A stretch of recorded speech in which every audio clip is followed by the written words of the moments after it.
Hello, everyone. My name is eSoup, aka Specific Soup. Today we are continuing QJJ, and so I'm happy. I'm sorry I've been scattered this week, so I totally forgot to schedule the stream until like 15 minutes before. So some of you might not have known if it was happening today or not, but it's happening. Which I'm very happy for. I'm honestly impressed with myself that I've been able to like I barely ever have a break from the streams, and whenever I have to like not do it on a certain day, I've just managed to reschedule it. Like the only times I've just straight up canceled were because it was like Christmas time. Um and I'm happy with that because it takes long enough as it is to get through books. And so it's nice to get through at a fairly fast clip. And I was just thinking about that. Next week will be our last week in volume 6. And that just gets us like this much closer to the end of Ballad of Sword and Wine, which is crazy to think about. It's become like my favorite Danmei. It's just up there in like favorite books of mine in general. And as we get closer and closer to the end, I get nervous because I'm like, is the ending going to be good? Is the ending going to be good? Like, is she going to stick the landing with the ending? And I have all the faith that Tang Jiuqing will. But it's still just like nerve-wracking, like getting closer and closer to the end. Like, what is going to happen? Yeah, Blue, exactly. We are flying through. It still will be so long until certain books are read. But, like, we're going as fast as we can. Yeah, Blue, I am so impressed by Tang Jiuqing as well. Oh, Saikin, you had some technical difficulties, but you're here now. I'm glad you could make it. Also, hi Vase, hi Nina. Oh, and I got my copy of Volume 7 today. With the kind of ominous cover a little bit, but I was very happy to finally get that. There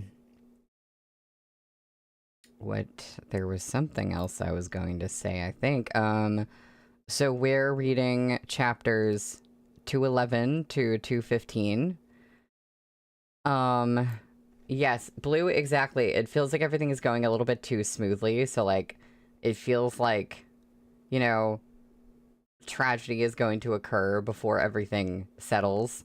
And so that does kind of scare me for, like, I feel like especially book 7 and the first chunk of book 8, I am afraid because I feel like those are the times in a series when you have, like, the most tragedy before things work out in the end, but I'm just like, what is going to happen? I don't know. But yeah, I am gonna get started. We are on page 285 for chapter 211, which is called Hard Frost. Thick cloud cover swallowed up what little light was left in the sky. Li Bei's falcon soared across the vast horizon. Meng was the first to swoop down. Amid the cries of the other birds, he spread his wings, dispersing the thin fog with the tips of his feathers as he looked down upon the expanse of pure white snow. The soccer falcon swept in from the south like a volley of sharp arrows, streaking straight toward the Li Bei falcons. Letting out a piercing screech, Meng banked, brushing the tops of the military banners below. The pounding of war drums reverberated through the Chasha sinkhole. The Insha horsemen surged up from the south with the unstoppable momentum of a tidal wave. The armored cavalry held steady. Only once the scimitars of the Biansha horsemen were within view did Yin Chang draw his old saber with the shriek of metal and throw his head back, roaring, "Open the trenches!" The Imperial Army, who had been lying face down in the snow, released their grip on the ropes at both ends of the line, exposing the freshly dug trenches. The Biansha horsemen, renowned for their speed, were fast approaching the lip of the first ditch. Their riders yanked on the reins too late. The horses plunged in, breaking their front knees on impact in a chorus of awful cracks. Ooh, makes me shudder a little bit. But also, good tactic. The leading troops tumbled into the trenches, throwing the front lines into disarray. Oh, it blew. You said all these men know how it is to dig trenches. But you know what? It prepared them for trench warfare, I guess. The leading troops tumbled into the trenches, throwing the front lines into disarray. The Imperial Army drew their blades and jumped down to engage the enemy. Without slowing, the Biansha horsemen at the rear spurred their horses to leap over the trenches, continuing their forward charge. Yin Chong hacked down Biansha horsemen, left and right, dodging the hooves flying over his head. A moment of inattention and his skull would be kicked to a bloody pulp. Ducking, he shouted across the field, "Lao Hu, what the hell? You dug these too fucking narrow." So much for the trench digging experience, I guess. Tantai Hu's palms were slick with sweat. Eyes fixed on the Biansha horseman galloping toward them, he registered Yin Chong's shouts, but didn't dare divert his attention long enough to answer. Gripping his twin blades, he silently recited Tantai Long's name. A Biansha pony's hooves reared inches from his face, the rider's scimitar singing toward him. Tantai Hu dropped and rolled, and Xiao Chia, behind him, struck with Wolf's Fang in a flash, using the rider's own momentum to stab the blade through him. Blood rained down. The garrison troops followed close behind Tantai Hu as he ducked and slashed his blade across the pony's legs. The ponies screamed and tossed their heads as they crashed to the ground like wild geese brought down. The horsemen rolled off the fallen ponies. Tantai Hu swiped blood from his face, lifted both blades, and roared, "Now is the time for our revenge." After being thwarted twice, the Biansha horsemen slowed their charge, no longer daring to advance so rashly. But they were already upon the Imperial Army. It was too late to retreat. Xiao Chia was now advancing. Xiao Chia tapped Snowcrest's flank with the flat of his blade, and the horse surged ahead. The hooves of the Libe armored cavalry echoed like thunder as they rolled forward like the leading edge of the storm. They crashed into the Biansha horsemen, splintering what remained of their formation. Libe's war chariot formation left the Biansha horsemen no room to breathe. As soon as the heavy armor knocked them to the ground, the iron horseshoes of the Libe armored cavalry flattened the Biansha horsemen's bodies, trampling flesh and blood. A Sakur falcon skimmed past overhead, wind trailing in its wake as it fled east. Meng stooped, diving through the snow, and snatched the other bird in his talons. As they soared past Libe's wolf banner, he ripped off one of the Sakur falcon's wings and flung the bird away. The Biansha horsemen retreated like the tide. One young general galloped through, shouting a barrage of rapid commands in the Biansha tongue. The regular soldiers withdrew, and the scorpions shot to the fore. Scimitars vanished as the horsemen retreated, eyes locked on the Libe armored cavalry. Hi, Wolf. It is very apt of you to join the QJJ streams, because we've got a wolf. We've got a wolf in this one. Xiao Chia returned to his troops, and the columns of cavalrymen who had rushed out on all sides followed suit and swiftly merged back into the ranks. Scorpions filled in the gaps where the Biansha vanguard troops had been. Yet the iron hammers they wielded no longer faced one armored cavalry, but their combined forces. Li Bei's troops rallied to meet them. Xiao Chia, at the head of the charge, slammed Wolf's Fang back into its sheath. Following his lead, the armored cavalry behind him drew those new sabers of terrifying length. Xiao Qie crouched low in the saddle as his soldiers sliced ferociously into the ranks of the scorpions, flashes of steel glinting in the night. He spun the hilt in his hands and lopped off a scorpion's head. To reduce its weight, the sharp steel of the long blade was honed thin. Its fine edge slit throats in the blink of an eye. Blood spattered over his iron arm guard before spilling to the ground. The blood on his arm guard. The iron hammers couldn't match the speed of the long blades, and they didn't have the reach to hit the armored cavalrymen wielding them. The scorpions watched helplessly as the Libe armored cavalry cut through their formation and cleaved their ranks in half. Snowcrest broke through the Biansha horsemen surrounding them and snorted as it spun to face their enemies anew. Xiao Qie lowered his saber and flicked off the dark blood that clung to its edge. Blue, you're right. Every start of the stream now feels like the start of an episode. It's just the writing of the fights and everything, it just is so cinematic. You can really see it happening. Scorpions on both sides panted as they watched their entire center unit tumble off their horses.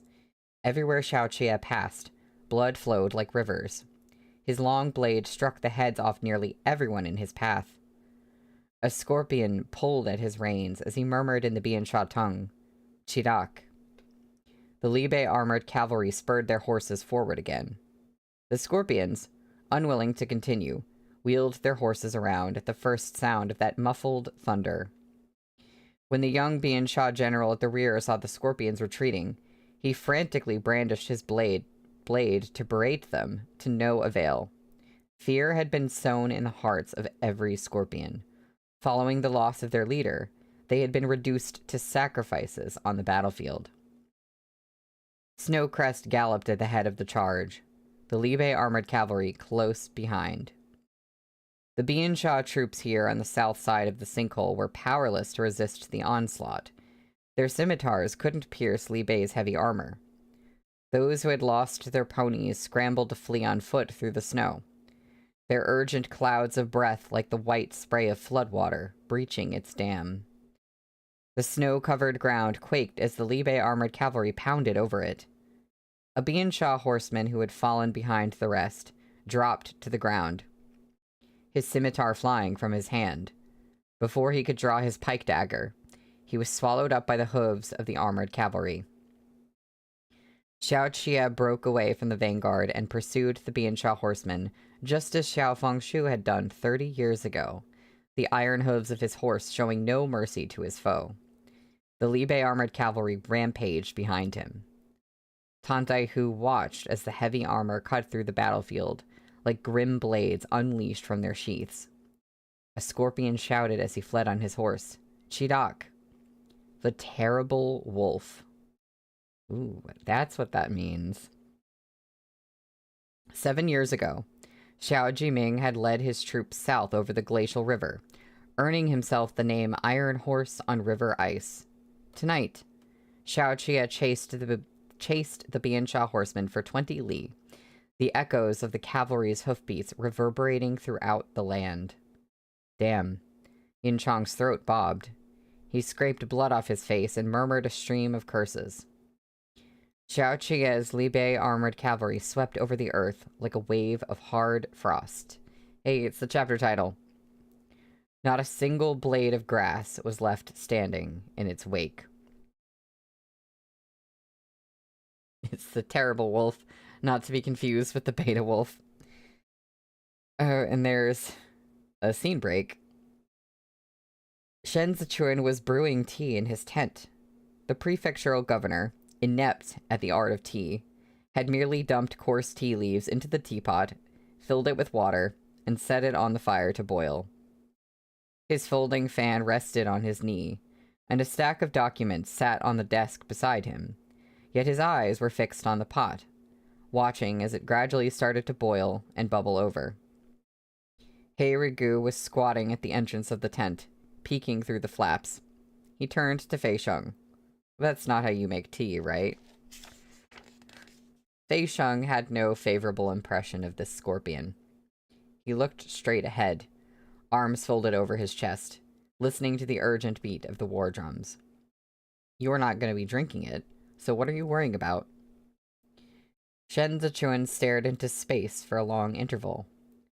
By the time he had snapped out of it, the tea had almost evaporated. He lifted the teapot off the fire, added more water, and let it continue to boil. The burble and hiss covered some of the noise of the drums, the rhythmic beat of which put him in a trance. He hadn't gotten a thing done tonight. Seeing the late hour, Fei Sheng lifted the flap and stepped inside. He said softly, "Master, how about a quick nap? The moment there's news from the battlefield, I'll wake you." Shen Zichuan lowered his eyes and didn't answer. Fei Sheng understood this as refusal. He didn't dare persuade him further and retreated to the entrance of the tent to wait. The tea in the tent boiled the entire night. Just before dawn, Shen Zichuan heard the war drums fall still. He rose and pushed aside the flap. Fei Sheng draped a cloak over his shoulders and stood close as Shen Zichuan stepped outside. Shen Zichuan waited in that snowy mist, painted with the first glimmer of dawn. It was frigid this morning, the north wind whipping at their faces like knives, and the cold turning anyone's nose red if they stood outside even a moment too long. After almost an hour, Shen Zichuan heard the rising beat of hooves, followed by row upon row of dark silhouettes overlapping as they emerged from the fog. Meng, flying ahead, was the first to reach the camp. The sigh Fei Sheng heaved was as if a boulder had been lifted off his back. "Master, they did it." Meng circled, wanting to land on Shen Zichuan. He wasn't wearing his arm guard today, but still he lifted his arm. At that moment, a whistle sounded a short distance away. Breaking through the expanse of heavy fog, Xiao Qie galloped toward them without slowing. He charged straight into the campground and swept Shen Zichuan up in his arms. Snowcrest slowed, then turned to race away again into the fog, with both men on its back. Meng, whose talons had grasped empty air, landed on the wolf banner instead, and wiped his talons clean as he watched them with his head cocked. Hi, Zareem. Oh my god, I can look at the colored art. Okay, wait, let me finish the chapter, because we're almost done with the chapter, and then we get to look at the colored art. Finally. Thank you, Blue. Yin Chang, arms cradling another gory war trophy, started forward to call after them. Fei Sheng yanked him back before he could open his mouth. The rest of the group wore an array of expressions. Tantai Hu spat on his palms and rubbed them together to warm them. "Everyone, inside. The military reports can wait. There's no hurry, no hurry," he repeated, louder, which only made his attempt at a cover-up all the more conspicuous. "What do you mean, no hurry?" Yin Chang craned his neck to look around, exclaiming, "We have to head back to the city at daybreak. The governor is very much in a hurry." Okay. That's the end of the chapter. And we're looking at the color art. Oh my goodness. Oh, stop. Wait a minute. Is this... Can we look at it? Is this that scene? Because we've got... Shen Zichuan is on a horse. It's very sweet. But I don't know if this just happened, because I don't think he was on a horse. Or is this, like, about to happen? I mean, it's not like it's a spoiler I can show you guys. It's just Shen Zichuan's on the horse. It's super cute. Sorry, it's kind of hard to see them. But yeah. Wait, blue. I'm sorry. It might be a different moment. I don't think that's happened yet. I don't think... Did we get a scene of Shen Zichuan on a horse and Xiaoqia in his armor, and they're like embracing? Maybe that's yet to happen. And don't worry about it, blue, because like it's not a spoilery. It's very cute. But if it hasn't happened yet, then I'm excited for when it does. We're on page 293 for chapter 212, Give and Take. Snowcrest carried them away from the camp, but they didn't go far. The horse came to a stop on a snowy slope north of the Chasha sinkhole. The humidity from the mist and snow made Shen Zichuan feel as if they had ridden through a vast expanse of rolling smoke on the surface of a great lake. Everywhere he looked was awash in white. Maybe it's happening right now, because now they're both on the horse? Xiaoqia dismounted and removed his helmet. Sweat dampened his temples, and he was slightly out of breath, yet his eyes were alight. Can you see Duanzhou? Still holding Snowcrest's reins, Shen Zichuan removed the blue handkerchief from his sleeve and handed it to Xiaoqia. Only a glimpse of the abandoned relay station's watchtower, far in the distance, was visible amid the white clouds of his breath, but he understood Xiaoqia's jubilation. Looking at Duanzhou now is like looking into my own pocket. Xiaoqia raised his chin. Beads of sweat trickled down his face. He grinned. Shen Zichuan gazed at him, realizing he still retained the unyielding, untamable nature he'd first displayed during their time in Chudu. That spirit Shen Zichuan yearned to possess. He leaned down in the saddle, his breath fanning warm against Xiaoqia's cheeks. The tip of his nose pressed against Xiaoqia's skin and edged along his temple. There, he tasted Xiaoqia's sweat as he wished. The salty astringency dissolved in Shen Zichuan's mouth. His throat bobbed slightly. This is your riding track from now on. Vase, is he not covered in blood right now? Right? I think it was this blue, yeah. I think it's this. Because this, yeah, Shen Zichuan's on the horse. It is basically this moment. So we didn't look at the art too early. But yeah, also Xiaoqia is, no, Blue, you're right. You think Shen Zichuan cares about the blood? He doesn't care. Good point. Xiaoqia looped a hand around the back of Shen Zichuan's neck. His fingers, wrapped in the iron armor he had yet to remove, were hard and cold against the delicate skin there. A touch like the warning steel of a blade. I don't want a riding track. The straight bridge of Xiaoqia's nose nuzzled along the pulse at Shen Zichuan's throat. Then he glanced up and watched, unblinking, as Shen Zichuan lowered his expressive eyes. An edge of danger crept into his voice as he said, I want Shen Lanzhou. Shen Zichuan breathed out a puff of hot air at Xiaoqia. Xiaoqia thought Shen Zichuan was about to kiss him. Instead, his Lanzhou took the chance to pluck the blue handkerchief from his hand. Straightening, he wrapped his cloak tighter around himself. The prefectural governor, so sensitive to the cold, left only his eyes and the reddened tips of his ears exposed as he said, muffled, Shen Lanzhou is freezing to death. Xiaoqia, his arms empty, had yet to realize what had just happened. Shen Zichuan watched Xiaoqia's expression undergo several changes. When he looked as though he was going to make a grab for him, Shen Zichuan snapped the reins and urged Snowcrest into a gallop, riding back alone toward the camp. Xiaoqia stood in the snow, helmet in his arms, and felt a lingering warmth where Shen Zichuan had licked his temple.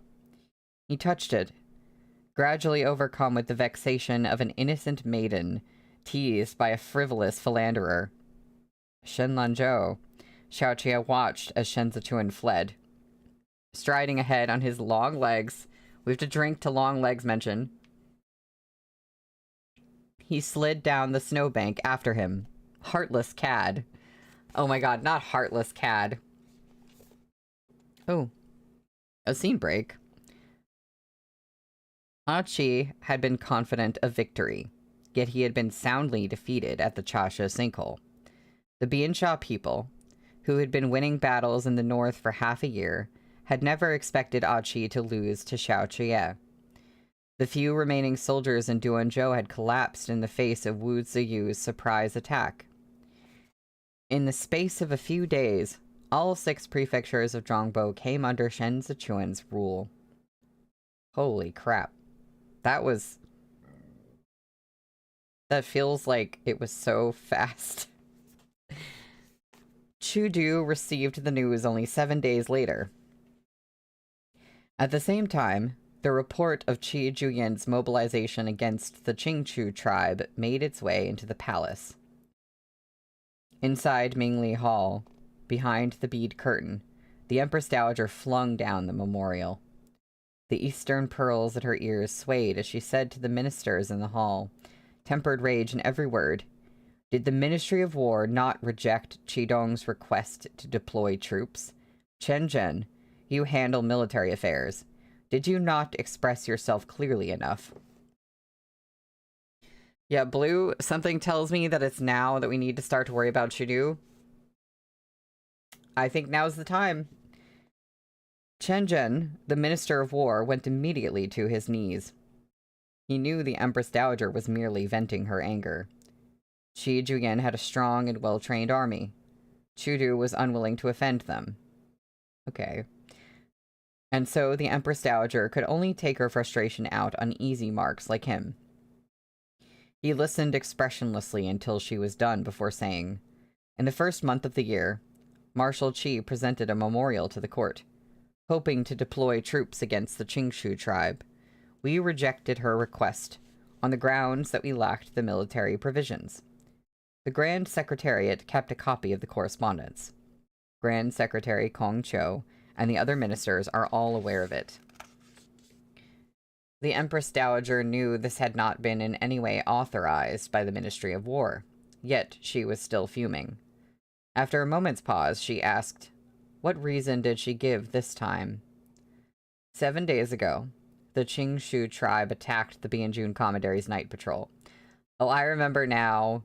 She got them in a setup where she basically set them up to appear to lead them to her territory, and then she was like, "Hey, y'all are attacking me." Chen Zhen lifted his head slightly. Marshal Qi was forced to respond. Han Cheng spoke up. "Amur is at war with Li Bei in the north. Why would the Qingshu tribe provoke Qidong without good reason?" He had been on the receiving end of Qi Juyan's frostiness when he'd escorted Hua Xiangyi to Qidong. Sitting in the hall now, he bared his teeth in a smile. Then again, isn't it a curious coincidence that Marshal Qi happened to be in the Bianjun Commandery just as the Qingshu tribe launched their surprise attack? This battle was so abrupt and fiercely fought that the report of victory is presented together with the request to deploy. Whether or not she is at fault, she has already succeeded. Kong Qiu, who had taken ill after the new year, sat in the hall as well, his complexion ashen. He covered his mouth and coughed. We cannot listen to only one side of the story. If the Qingshu tribe genuinely crossed the line, then Marshal Qi's mobilization was emergent. The situation on the frontier has been unstable for years now. When Lu Guangbai was still stationed at the Bianjun Commandery, the Qingshu tribe frequently breached our border.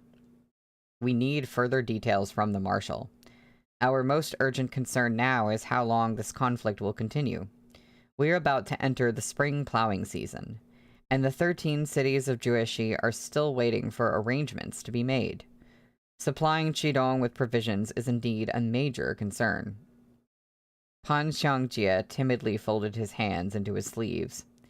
Xue Xiuzhuo's plan to investigate Dan Cheng had been stuck at an impasse for weeks now. But with the fields still in dispute, he didn't dare to speak up, for fear the Grand Secretariat would look to the Pan clan to make up the shortfall of military provisions. The Empress Dowager had denied Qi Zhuyin's request for 2 reasons. First, any troops Qidong deployed against Bianshan now would be a boon to Li Bei. And second, Xue Xiuzhuo had been relentless in his pursuit of the 8 cities' accounts. A move against any one of the 8 great clans would lead to major consequences for all of them. Fiefs and farmlands were their families' roots. The young masters of the 8 cities all depended on the income from these fields to survive. If a full investigation were to be launched, the noble clans would suffer a debilitating loss of wealth from having to return the fields to the commoners and make up the arrears in taxes, not to mention the risk of dismissal and prosecution, as well as imprisonment or death. Now that Qi Juyin was at war with the Qingshu tribe, the expense of the 5 commanderies' military salaries and provisions would go through the Ministry of Revenue. Once the state treasury ran out of money, certain events from the reign of Yongyi would no doubt be dredged up again. The Empress Dowager was acting in place of the heir apparent, who stood beside her, eyeing the throne. She dared not act in haste. The noble clans didn't know the true extent of Amor's rapacious ambition, but they did know that, given the current situation, it was inadvisable to delay. Zhongbo was already a major headache. Getting themselves into a standoff with the heir apparent and the Grand Secretariat would do the noble clans no good. If the Qingshu tribe has invaded, Qi Juyin need only beat them back. There is no call to mobilize more troops to pursue them into enemy territory. The Empress Dowager's fury had subsided. She deliberated a moment, then continued. The days are cold and conditions poor on the frontier. No doubt the battle with the Biansha people must be fought, but now is not the time. It's just as the Grand Secretary said. The spring plowing is around the corner. We must make the common people our priority. Not all of Juishi's territories had good harvests last year, and the granaries in Chudu have yet to be filled. Where will the imperial court find the grain for Qidong to fight a war? Our limitations must be conveyed properly to Qi Juyin. She assists her father in the administration of the 5 commanderies, does she not? She should know this. Silence descended over Mingli Hall. The hanging screens at the entrance were tucked in securely to keep out the draft. But the news of Qi Juyin's deployment had made the atmosphere in the hall heavy and grave. In truth, both Kong Qiu and Sen Yu agreed with Qi Juyin's proposal to fight the Qingshu tribe. Unfortunately, they were locked in a stalemate with the noble clans. The Ministry of Revenue was presently controlled by Pan Lin, but he had his hands full with Xue Xiuzhuo's accusations, and no energy to spare for a discussion of Qidong's military salaries and provisions. And because the Pan clan was first to bear the brunt of this investigation, Pan Xiangjie didn't dare let his son get too involved with the Grand Secretariat. Pan Xiangjie was used to playing fence-sitter. It was thanks to his ability to sway wherever the wind blew that he had survived thus far. He didn't wish to offend Xue Xiuzhuo or the Empress Dowager. He was unwilling to let the Pan clan take any side before a clear victor emerged in the tussle for power in Chudu. In the past, he had thrown in his lot with Hua Siqian and Wei Huaigu, only to be used as a scapegoat. Now more wary, he trusted not a soul among any of the 3 parties vying for power.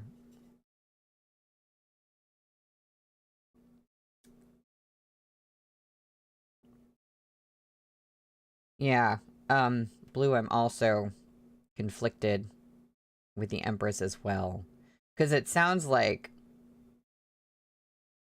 she's not really able to do anything to fight Qi Juyin or, like, punish her for this.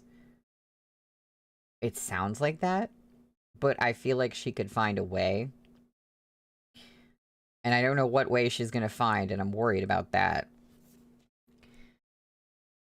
Sen Yu let out a quiet sigh. He rarely spoke in Mingli Hall these days. Yu Xiaozai had left the capital with the letter he'd written Shen Zichuan, yet Shen Zichuan had never replied. He understood the meaning of that well enough. They had all been drinking in his house together just a year ago. He still remembered the distinguished figures Shen Zichuan and Xiao Chia had cut then. It was a pity the way things had turned out. He shifted his gaze to Li Jianting, who was sitting off to one side with her back straight, staring at the tea before her as if she hadn't heard the discussion in the hall. When court adjourned, Ten Yu and Kong Chiu walked down the long path out of the palace, already cleared of snow.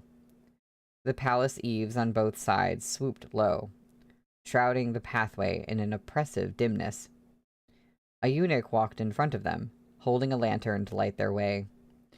Ten Yu's sleeves flapped in the wind, which also swept through his short, newly grown beard. He lifted a hand to smooth it. "Why didn't you say a word today? This is an important matter," Kong Chiu said. Ten Yu lifted his eyes. "Her Majesty's mind is made up. The result will be the same whether I speak or not." It was dark by the time the two stepped out of the palace gate. Instead of boarding his carriage, Ten Yu carried the lantern himself and walked down the snow-covered roads with Kong Chiu. "You seem to have much on your mind today, Xun Yi." Kong Chiu scrutinized him. "What are you thinking about?" "A year ago today," Ten Yu answered, "Vice Commander Shen and Marquis Xiao were both still in Chudu. If the Tian Shen Emperor hadn't been assassinated, perhaps they would still be here now." Ten Yu had always had an appreciation for talent. He had once hoped to convince Shen Zichuan to join the imperial court as an official.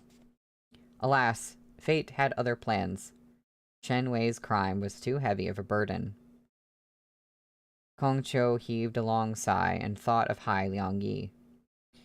If the Tianchen Emperor had possessed even a fraction of the current heir's disposition, would you and I be reduced to such a state? I've been feeling more and more out of my depth lately. There is simply too much beyond my ability to salvage. They disapprove of the war Marshal Qi is waging with the Qingshu tribe, only out of fear that the need for military provisions will drag the 8 cities' ill-gotten gains into the debate. But the war in Libei is at a critical juncture. Even the Prince of Libei, Xiao Fengshu, gave his life to it.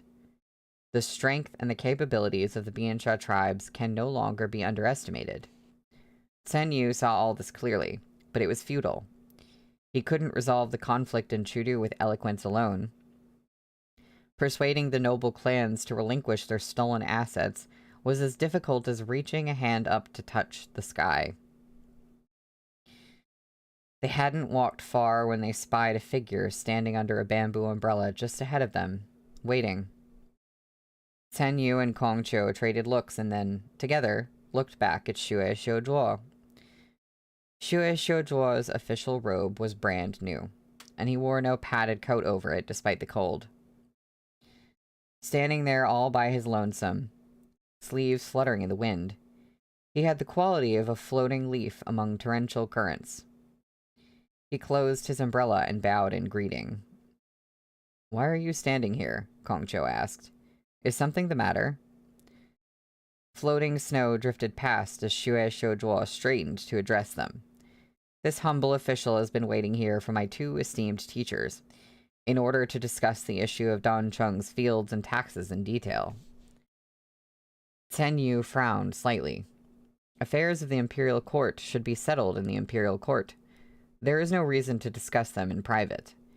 You should take care with this case in particular to avoid the appearance of impropriety. If others saw us, rumors would inevitably spread. Go home. We'll discuss this in the Grand Secretariat's office tomorrow morning after court. If not for the urgency of this matter, this humble official would naturally not dare bother you here. Xue Xiuzhuo's expression remained unchanged. At the beginning of the month, Her Majesty drew up a decree to have a key official from the Ministry of Revenue join the investigation of this case. Pan Lin appointed Liang Cuishan, an official in charge of salt taxes in Hezhou and Jueshi. Kong Qiu and Chen Yu both knew Liang Cuishan's name.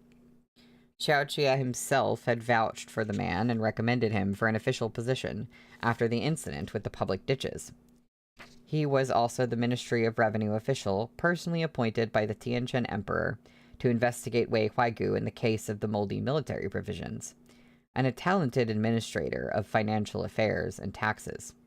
Last year, he and Jiang Qingshan had sorted out all the old accounts of the 13 cities of Jueshi, and while in Hezhou, he had managed the transportation of grain levies for a time. Yan Heru had told Shen Zichuan business along the waterways was tough these days, and that the Yan clan's goods heading for Jueshi were all subjected to rigorous checks. Liang Cuishan was the reason for this. The man was smooth and diplomatic in his work, but he was not a slippery character. The tax money passing through his hands every day numbered tens of thousands of silver taels. And yet, any attempts Yan Heru made to pull strings or make backroom deals had been promptly rebuffed. Well, that's good. Liang Cuishan has just returned to the capital. He will enter the palace tomorrow morning to make his report. Xue Shoujuo tucked his closed umbrella under his arm. He is unlikely to come out of it unscathed. It's important that he meet with both of you tonight. Interesting. Judging from the next chapter, it looks like we're getting a continuation of the scene. I was worried for a second that we were going to, like, pull away and come back to this later.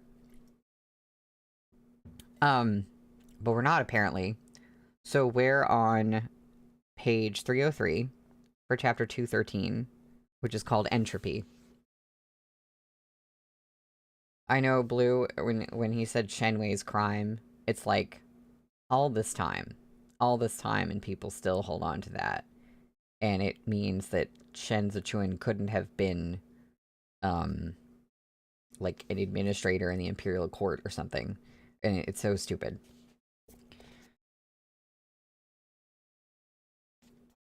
Did I say this chapter is called Entropy? Yeah. Liang Cuishan wasn't wearing his official's robe. Instead, he had on an old sheepskin-lined jacket and a pair of modest black fabric shoes.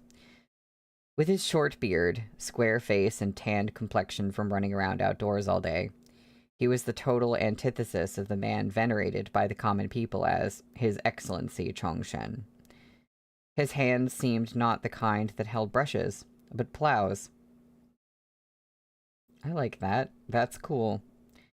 When Chen Yu saw him waiting for them beneath the lanterns outside the relay station, he almost took him for a common footman. Chongshen, what on earth happened to you? Chen Yu asked in astonishment. Hi, Henry. Oh, you caught up. That's great. Liang Cuishan led them upstairs and waited for them to take their seats before answering. It's a long story. This humble subordinate has no regrets in life, now that both of your excellencies have agreed to come see me. He turned to Xue Shoujuo and dropped in a deep bow. Your excellency saved me from calamity today. This humble subordinate shall never forget this kindness as long as I live. Xue Shoujuo wiped his hands with the warmed handkerchief waiting in the room, then took a seat modestly off to one side. This is a matter of utmost urgency. Please, go ahead and speak. What is it? Kong Qiu eyed Liang Cuishan. You shouldn't be back in Chudu until the day after tomorrow. Time is tight, so this humble subordinate dared not tarry on the road. To tell the truth, that's why I dressed like this, to avoid drawing unwanted attention. As Liang Cuishan spoke, he fished an account book out from under his jacket and set it down lightly by Chen Yu's hand. Your Excellency has always supervised the Ministry of Revenue's audits of accounts. You'll be familiar with this kind of account book. Please take a look. Chen Yu flipped the book open and looked through it for a few moments before venturing. Is this not the account book the city of Chuancheng submitted to the Ministry of Revenue earlier this year? That's right.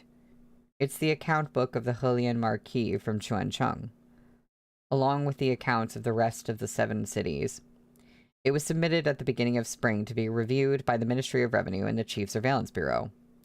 The aim was to straighten out the details of their taxes and expenditures. At the time, no one saw any issue with it. Liang Cuishan produced another book from his jacket. This account book, on the other hand, has been redone by this humble subordinate over the past few days. Chen Yu's countenance changed the instant he saw the first page. How did you come up with these numbers? Expression solemn, Liang Cuishan organized his thoughts before continuing. Her Majesty issued an imperial edict at the end of last month regarding the investigation of Dancheng's fields. Vice Minister Pan ordered this humble subordinate to assist the Court of Judicial Review. At the time, I was in Yangcheng, in Jueshi, reviewing the 13 cities' sales taxes with Lord Jiang.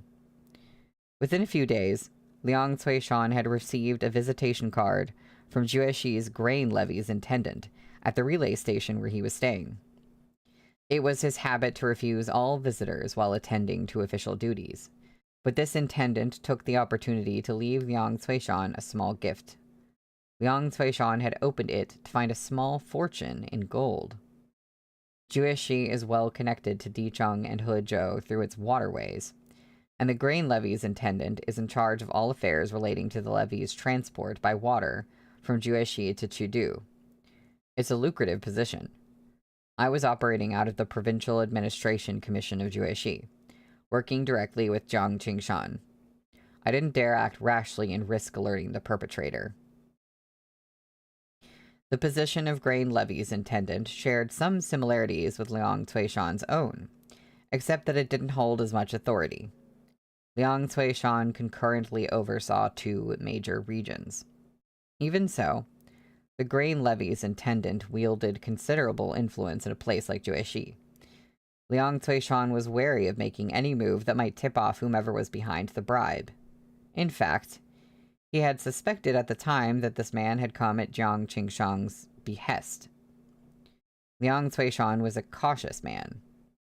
He had endured and toiled away for years at the lower levels of bureaucracy to rise through the ranks. As such, he was extremely mindful as he navigated official circles. He wanted to be a capable minister, yes, but he also wanted to stay alive. Jueshi was Jiang Qingshan's territory. If he rashly submitted a memorial to impeach this grain levies intendant, the document might not even make it out of Jueshi. Besides, everyone remembered how Jiang Qingshan had opened the granaries to distribute relief grain in the 4th year of Xiande, and had taken full responsibility for the aftermath. The act had sent shockwaves through the imperial court and citizenry alike. The man was well loved and held in high esteem in all 13 cities of Jueshi. Liang Cuishan had no chance of winning against him in the court of public opinion. Furthermore, any discerning eye could see that Jiang Qingshan was Xue Xiuzhuo's blade. I tossed and turned all night at the relay station. I couldn't accept the gold, but I also worried it would sow the seeds of disaster if it was hastily returned. At this point, Liang Cuishan cast a glance at Xue Xiuzhuo. Moreover, Lord Jiang has an unimpeachable reputation. I worked with him for quite some time, and more or less achieved some understanding of his character. With all this in mind, I decided to ask the grain levies intendant to come see me. This was a dangerous and risky move. Liang Cuishan, who didn't dare act prematurely, was counting on gleaning more information from this meeting. At the very least, he had to ascertain if Jiang Qingshan was the one sending the grain levies intendant with bribes. The grain levies intendant oversees all matters pertaining to the shipment of grain levies from the 13 cities to the capital, Kong Cho said. Getting his hands on the money wouldn't be difficult. But the censors under the Chief Surveillance Bureau have their eyes on the accounts as well, and the origins of the grain shipments are all clearly marked. How could he have expected to get away with it? I was wondering the same thing, Liang Cuishan said.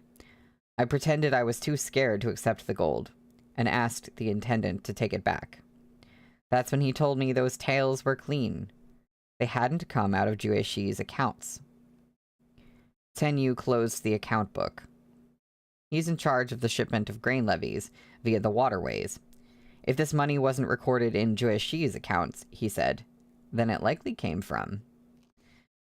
It most likely came from Dicheng or Hezhou. Yan Heru of Hezhou is a conniving and unscrupulous man. I was just thinking, is this Yan Heru? We're getting into the territory of the book where I go, I need to read this twice because there's all kinds of political schemes and I don't, like, fully understand what's happening. But I was sitting here thinking, like, Yan Heru would do something like this. Yan Heru of Hezhou is a conniving and unscrupulous man. When I audited the grain levy shipments in Hezhou last year, he attempted to bribe me. Oh, never mind. But Yan Heru is immensely wealthy. There's no need for him to risk embezzling money from the Imperial Court's own accounts. Okay, so it's not him? Unless he's doing it for some more specific reason. Liang Cuishan chose his words more carefully as he turned to the subject of Dicheng. The prefect of Dicheng is the son of a concubine, a woman from the Fei clan who married into the Hua clan. The Empress Dowager is partial to him, and his track record of political achievements in the reviews these past few years has been outstanding as well. I didn't dare accuse anyone without any evidence, so I kept in contact with the grain levies intendant in the hope of obtaining more details. A bribe necessitated a favor in kind, especially for someone in Liang Cuishan's position. He'd initially taken the grain levies intendant for Jiang Qingshan's man, and assumed he'd come to offer a bribe because Liang Cuishan was auditing Jueshi's salt taxes. But very quickly, he'd realized he was wrong. Since these gold taels had not come out of Jueshi's coffers, then there must be someone else behind the grain levies intendant, and this person could only be a high-ranking official from a noble clan close to Dicheng. Liang Cuishan didn't dare accuse the Hua clan of Dicheng, the Empress Dowager's clan and birth home. When Hua Siqian had fallen from power, the only property the imperial court had confiscated from the Hua clan was Hua Siqian's own manor. In less than a year, the Empress Dowager had thrust herself back onto the political stage, and now she was effectively governing the whole empire. Even if Liang Cuishan was a much gutsier man, he wouldn't dare point the finger at the Empress Dowager. But he needed only think of this matter from Chudu's perspective to understand what these gold taels were meant to buy. Who could be most affected when the Empress Dowager eventually sent Liang Cuishan to investigate the farmlands in Dancheng with the Court of Judicial Review? Obviously, it was the Pan clan of Dancheng. Blue, that's an interesting idea. I could see that, honestly. Shen Zichuan could have done it too, to muddy the waters and create unrest in Chudu. That would be a very big-brained plan. Like, I don't actually need them to do anything for me. I don't need to bribe anybody. But to create the appearance of someone else doing the bribing and just creating a whole mess, I could see him doing something like that. At this point, Ten Yu had already figured it out. After going around in such a big circle, it could only be the Helian Marquis who tried to bribe Liang Cuishan through the grain levies intendant in hopes of saving the Pan clan. The Helian Marquis' daughter, Commandery Princess Zhao Yue, had married to the Pan clan's son, while the Marquis' common-born son was betrothed to a daughter of the Hua clan. Fei Kun, the Helian Marquis, was the only one who had all the right connections. But this move of his was truly unwise. Liang Cuishan owed Pan Lin a debt of gratitude for his rise within the Ministry of Revenue. While Pan Lin had initially promoted him as a favor to Xiao Qiye, Liang Cuishan had proven himself exceedingly capable. Pan Lin had thus been more than happy to let him exercise his talents. As long as Liang Tuishan had a smidgen of self-interest, he would think twice before accusing the Pan clan of any wrongdoing in Dancheng. This was something he could hardly refute. However, after receiving this bribe from the Hulian Marquis, Liang Tuishan only needed to keep his mouth shut about it, and he could consider his debt to Pan Lin paid. He would no longer be encumbered by any obligation to him while investigating Dancheng's accounts. And that wasn't all. Following the trail of the bribe, Liang Tuishan had secretly re-examined the 8 cities' accounts, paying special attention to the accounts of the Hulian Marquis' Fei clan in the city of Chuancheng. The supposedly clean money had in truth been garnished from invisible checkpoints the noble clans had set up within their own cities for barges and merchant caravans that crossed into their territories. To gain passage, the merchants had no choice but to pay these private taxes to the noble clans, which were double what they'd already paid to the central government. Later, Yan Herud had joined the fray. Hoping to recoup the money he had forked out in taxes, he stepped into the vacancy left by the Shi clan and resold local resources, copper, iron, and salt mined from various regions, on behalf of the noble clans and local officials, thereby bypassing official border tariffs. His lucrative brokerage in Duanzhou was thus established. Yeah, true. It's also Liang Tuishan who is claiming this. So we don't know if he's right. We don't know if he's being honest. I mean, granted, this is like narration. It's kind of in his perspective, but it's narration. It's not what he's saying out loud right now exactly, but I don't know. There's so many possibilities. And with some of the more political stuff in these books, I'm just like, man, I don't know. I'm intrigued. I want to know what's going on, but I don't have ideas right now. The closest thing is just to an idea is just saying, yeah, Blue, you sound correct. It sounds like Shen Zituan did something. All I know is grain and silver tails. Chen Yu reopened the account book Liang Tuishan had put into order, and stared at the sum of silver written there for a dizzying moment. They had been tangled in an endless struggle with the noble clans for so many years. A great number of capable officials had all met their ends in a quest to get to the bottom of the noble clan's accounts. The secret account books of Hua Siqian and Pan Rugui that Hai Liangyi had dug up during the reign of Xiande had been merely the tip of the iceberg. Although the good days of the reign of Yongyi had been short-lived, the taxation system the Guangcheng Emperor had established was the source of the largest share of the state treasury's annual revenue. The Zhou Empire's rapid decline over the past decade was inextricably linked to the court's bad debts. The empire had been hollowed out from the inside, with all this money flowing into the pockets of the noble clans. Chen Yu could barely remain steady in his seat. His hands holding the account book were trembling. In addition to the tax money, there was also the appropriation of fields. Chen Yu didn't have to do the math. He could imagine how colossal the bleed from the state treasury was. When Li Bei rode to Zhongbo's rescue during the reign of Xiande, it received no military salaries or provisions. Xiao Jiming was forced to rely on whatever the soldiers had farmed themselves to sustain them while they rode south to defend us from the Biansha horsemen.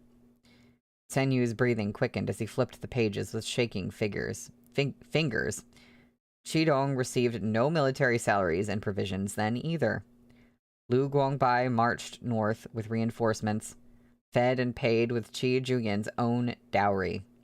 Over the past few years, Qi Shiyu has sold nearly all his estates to afford the upkeep of the garrison troops. Then there was the time in the first year of Tian Chen when the Qingshu tribe fought all the way to the Bianjun commandery's doorstep. Lu Guangbai's army was so starved they were eating sand. Every time. Every single time. The commanding generals from the north and south only came to the capital to beg for money. Qi Juyan had been reduced to fraternizing with the loan sharks in Chudu. Meanwhile, Lu Guangbai hadn't been granted a single audience with the emperor during the entire reign of Xiande. And how many had died during the drought in Jueshi? Jiang Qingshan had gritted his teeth and opened the granaries to distribute relief to the people, while his octogenarian mother wove cloth to pay his debts. With no money or grain, the 6 prefectures of Zhongbo had rotted away, forcing Zhougui, Luomu, Huaqing, and the rest to bow down to the bandits. This was what the Ministry of Revenue meant when they cried poor. Seething, Chen Yu flung the book onto the table. The fields appropriated by the 8 cities aren't even included in this. This is all blood money. He was beginning to choke up. The Secretariat Elder went so far in pursuing this. The country almost perished during the reign of Qiande. How can it possibly be saved? It cannot. Silence settled over the room. Liang Cuishan hung his head wordlessly. He was drifting duckweed, a man without roots or connections. If he wanted to continue delving into this corruption, he needed someone powerful to cling to. After much thought, he had communicated his findings to Jiang Qingshan, who had connected him with Xue Xiuzhuo. Only through him had he finally managed to see Kongqiu and Chen Yu. He had not yet given the Hulian Marquis the favor he had wanted, but it was pointless for him to simply hold on to the gold and do nothing. He needed a backer, someone to protect him. Otherwise, if he declined to doctor the accounts, as the Hulian Marquis wished upon arriving in Dancheng, he would surely die. Not even Panlin would be able to save him. The handkerchief Xue Xiuzhuo had set aside had gone cold. I hoped to stay out of this due to my own conflict of interest, but this concerns Chongshen's safety, and involves the investigation of the farmland in Dancheng. As you see, I have no choice but to discuss the matter with my esteemed teachers. He poured tea for Chen Yu and Kongqiu as he spoke. When I heard the news of Qidong's deployment today, I assumed the Ministry of Revenue would try to shirk responsibility again. All the chickens are coming home to roost. At this rate, I fear the spring plowing and Qidong's military provisions will be delayed.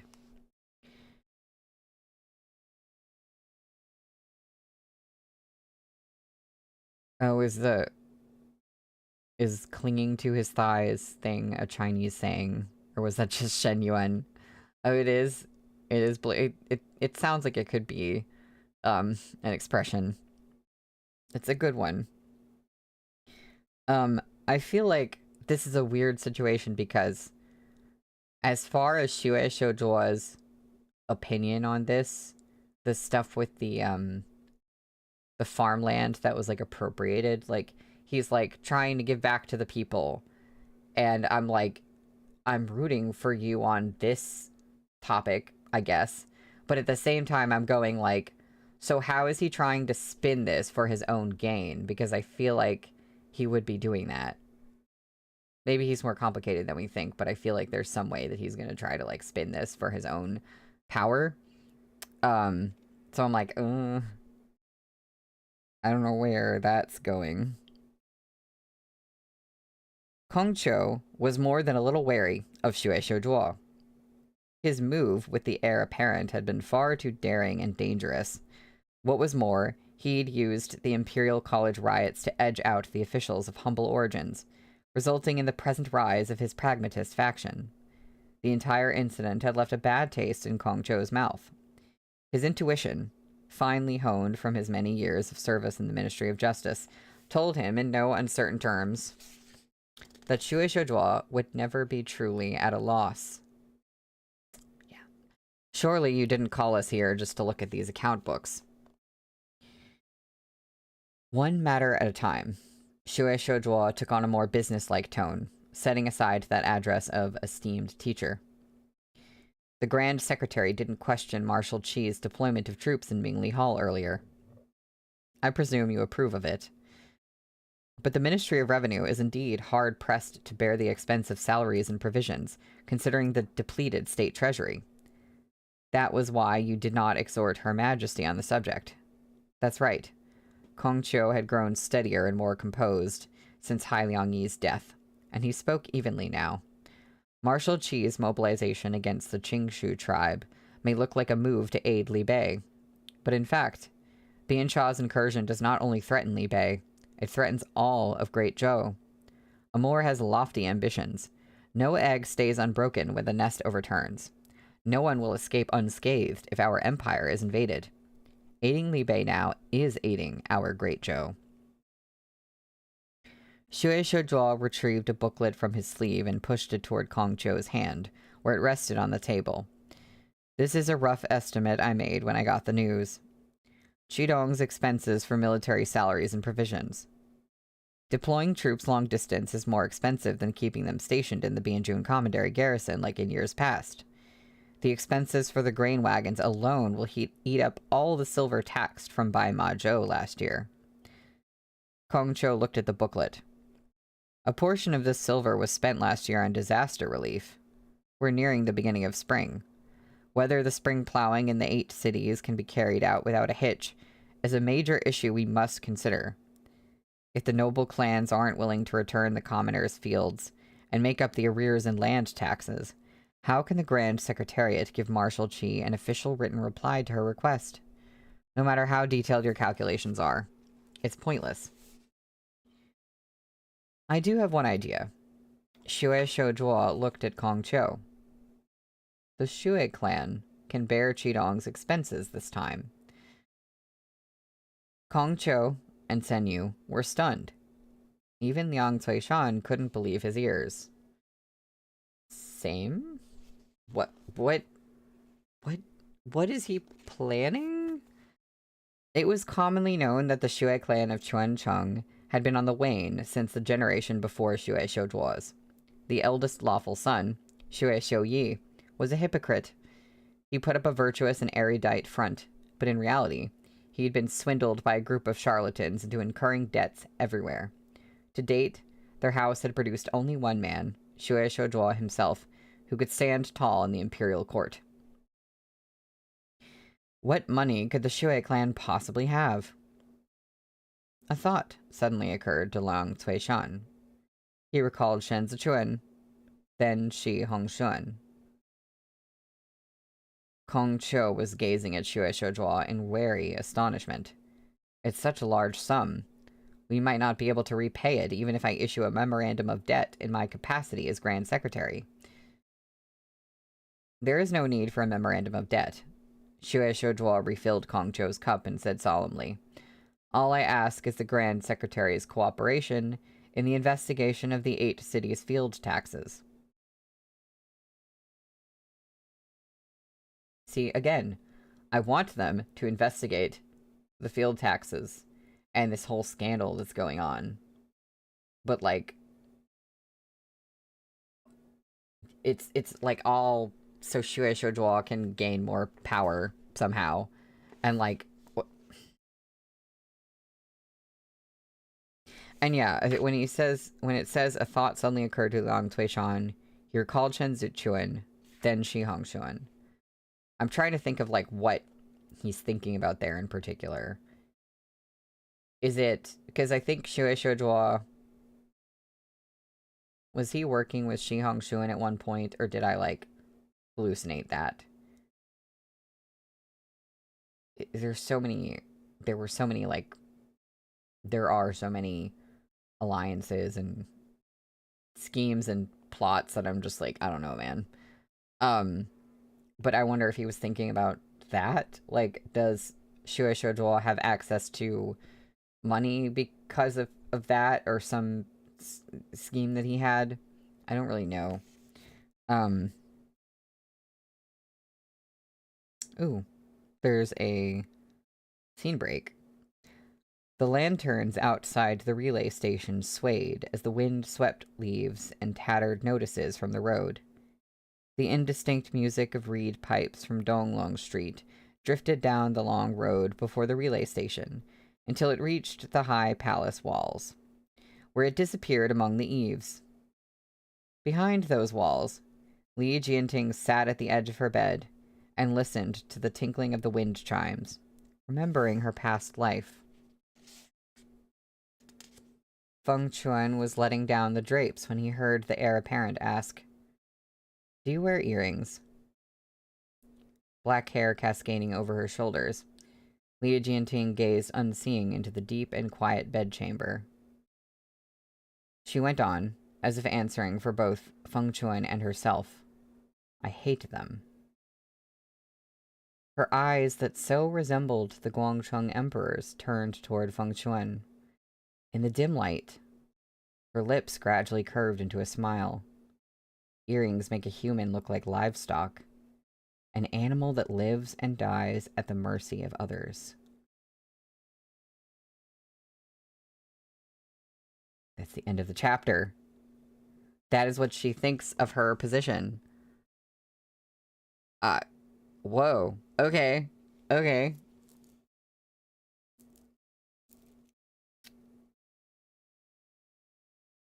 That's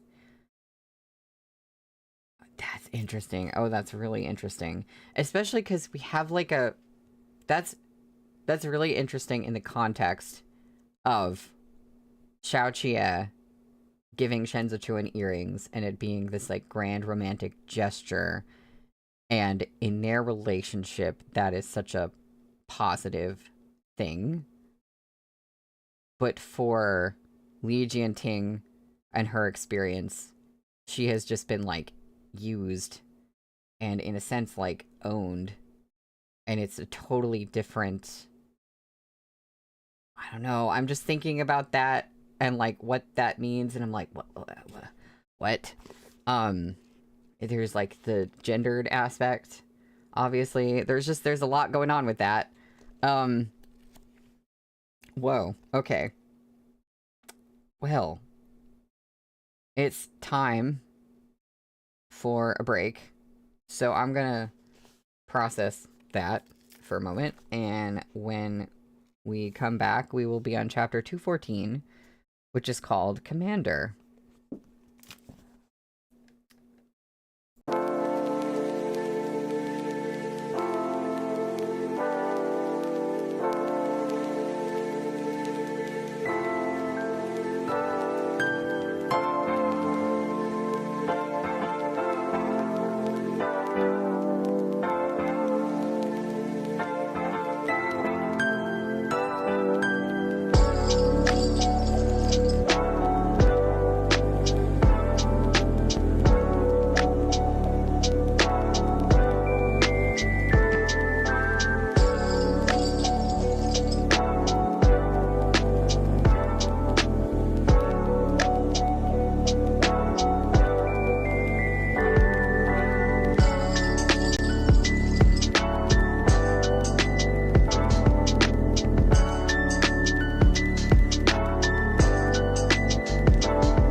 Okay, I'm back. I am back. Was just, I had missed what Henry had said earlier about, like, uh-oh, this feels ominous, like, is Li Jianting taking her life to achieve freedom? And it does feel like I'm scared, because it does sort of feel like a portent of something like that. I'm really hoping that doesn't happen. What I would love to happen is somehow Shen Zichuan and Xiao Qie swoop in and, like, adopt her. I know it doesn't make any sense. She's not even... She'd be more like a younger sister than, like, a child, but I'm just like, go in and adopt this girl and, like, save her from the situation. Or something like that. Not the Henry, not I'm coming to the Libe cottage. I do want them to just, like, I do also want them to just, like, go live in Libe. That would be cute. No,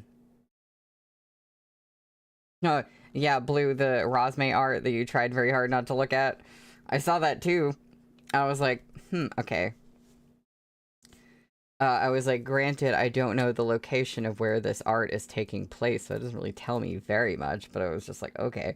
But yeah, no, I don't really have any idea what is gonna happen. And the thing is, even if I knew, like, where they ended up at the end, I don't know how we get there.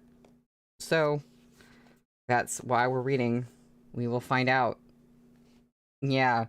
Well,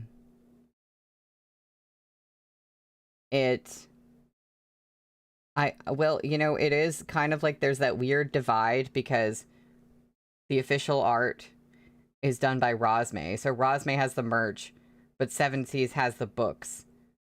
So the merch is not being released with respect to, like, the release cycle of the books from Seven Seas. So it's almost like they could just be like, well, for the people who know the story, we don't care if the art is spoilery. I don't really know what went into, like, deciding to release that on art, because I just saw it and I was like, oh, I didn't see that. Okay. But yeah. So we are on page 315 for chapter 214, which is called Commander. Beneath the noon sun, under a clear sky, the Duanzhou city gates were a riot of noise. Slush flew from under the horses' hooves. The wheels of wagons transporting provisions skidded between wet stone slabs, dragging the whinnying horses askew and obstructing the path. The Libe armored cavalry behind them, unable to enter, had no choice but to dismount and lend a hand. This damn weather keeps changing its mind. Yin Chong urgently needed to answer the call of nature. He wrung the belt of his pants, face red from holding it in. It was cold enough to kill just a few days ago, but now it's so blazing hot it's burning my ass. Horses cantered along the path, splashing slush over the crowd.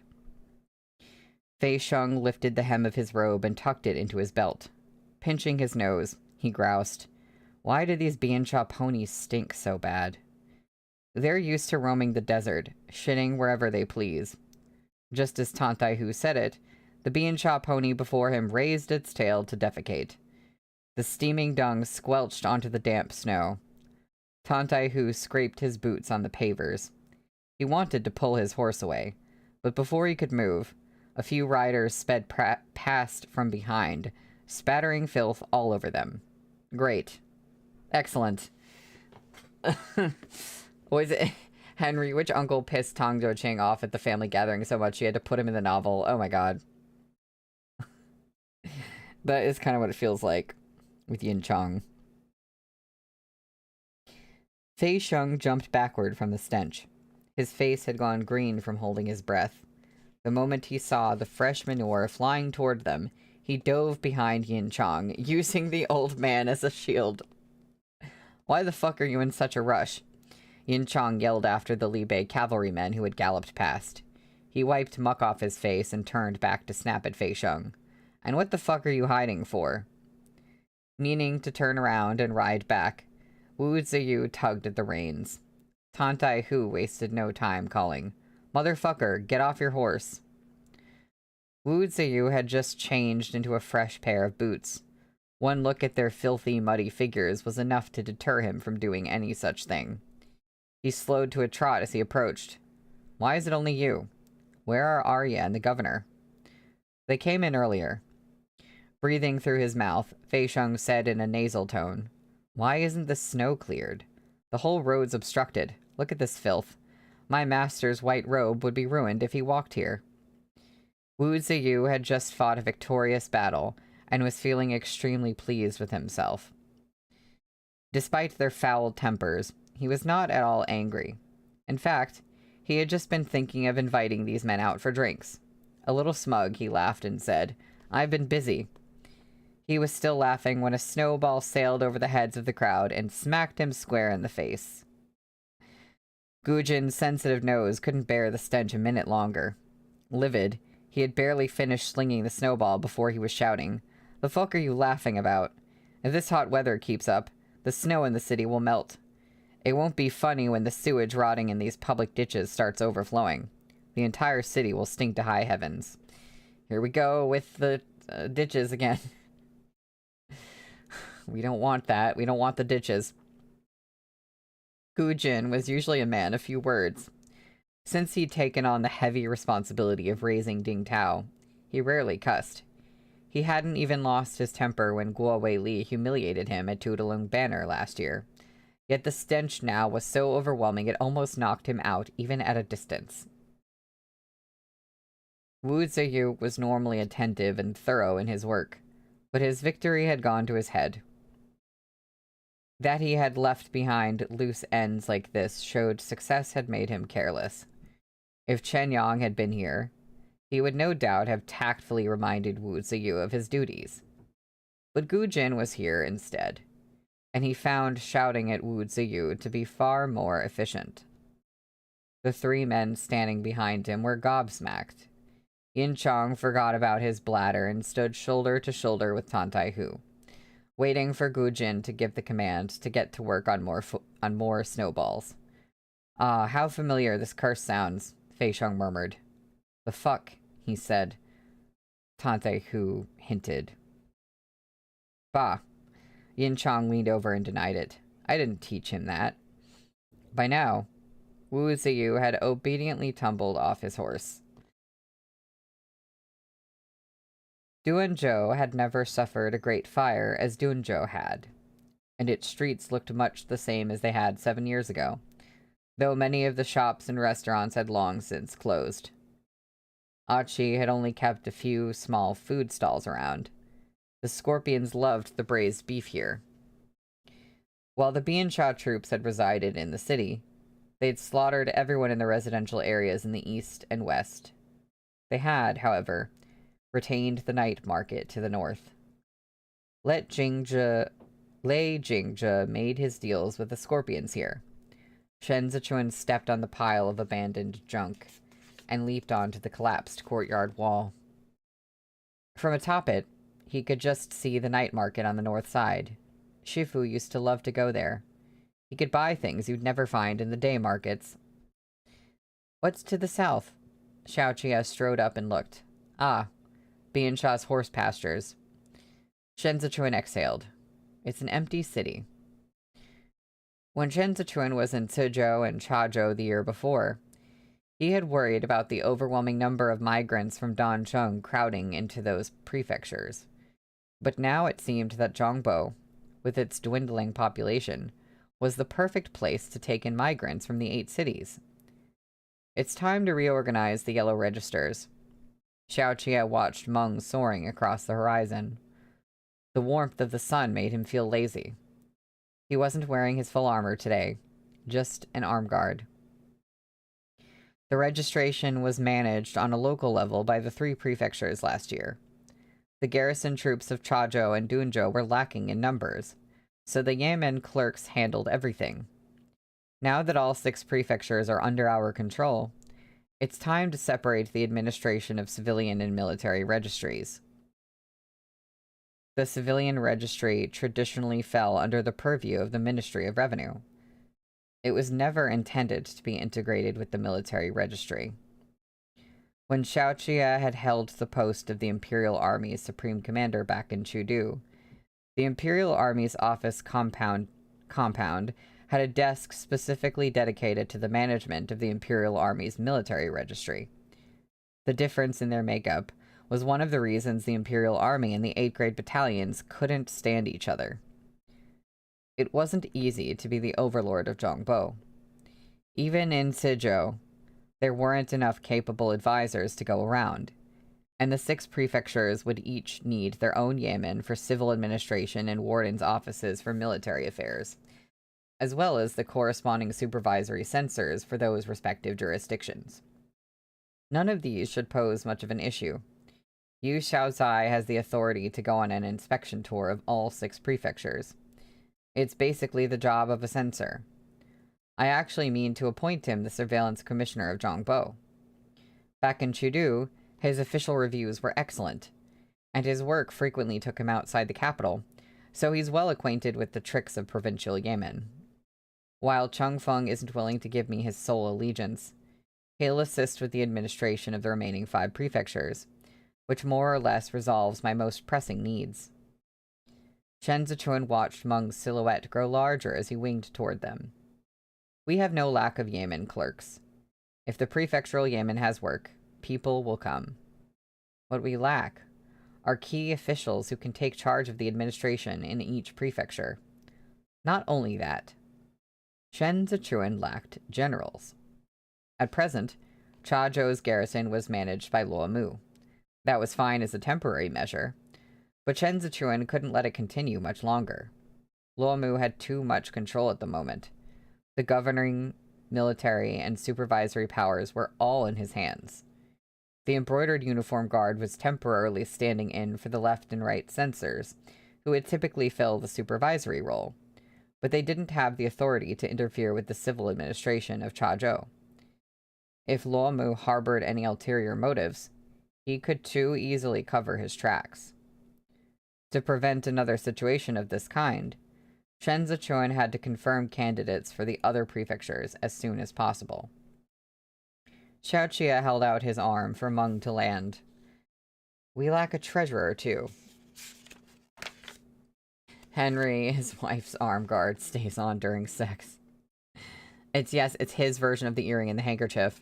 Of course he's wearing it. Exactly blue. One man in particular came to mind as soon as Xiaoqia mentioned this. A pity we can't use Liang Cuishan, Shen Zichuan said. Liang Cuishan has real work to do under Pan Lin, so it's not as if he's wasting his talents. Xiaoqia smoothed Meng's feathers. We got the report a few days ago. Xue Xiuzhuo is planning to investigate the farmlands in Dancheng, is he not?